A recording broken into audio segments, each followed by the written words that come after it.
Polda Jawa Tengah menetapkan 3 orang tersangka dalam kasus dugaan ruda paksa terhadap kakak beradik di Kabupaten Purworejo. Polda Jateng pun berkomitmen akan mengusut tuntas kasus ruda paksa yang diduga melibatkan belasan pemuda tetangga korban tersebut. Setelah melalui tahapan penyelidikan, Polda Jawa Tengah akhirnya menetapkan 3 orang tersangka dalam kasus ruda paksa terhadap kakak adik berinisial K dan D di Kabupaten Purworejo. Wakapolda Jawa Tengah Brigadir Jenderal Polisi Agus Suryo Nugroho dalam rilis kasus di Kota Semarang pada 11 November 2024 menyatakan kasus ini ditangani dalam 2 laporan polisi yang terpisah.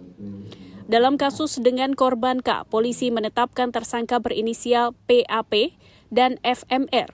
Sementara untuk laporan dengan korban D, polisi menetapkan tersangka berinisial AIS.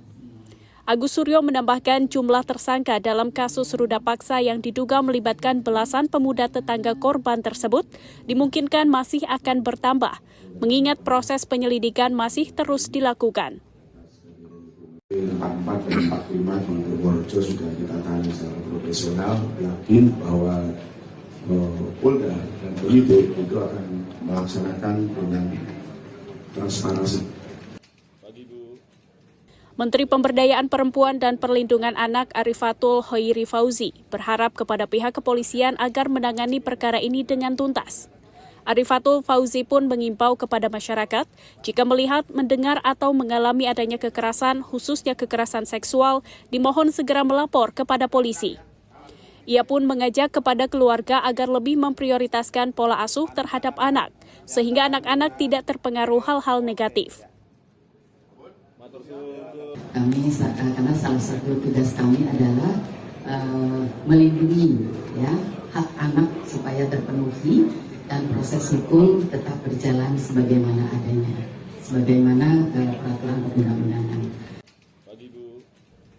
Atas kasus ini, ketiga tersangka dijerat dengan Undang-Undang Nomor 23 Tahun 2002 tentang Perlindungan Anak serta Undang-Undang Nomor 12 Tahun 2022 tentang Kekerasan Seksual.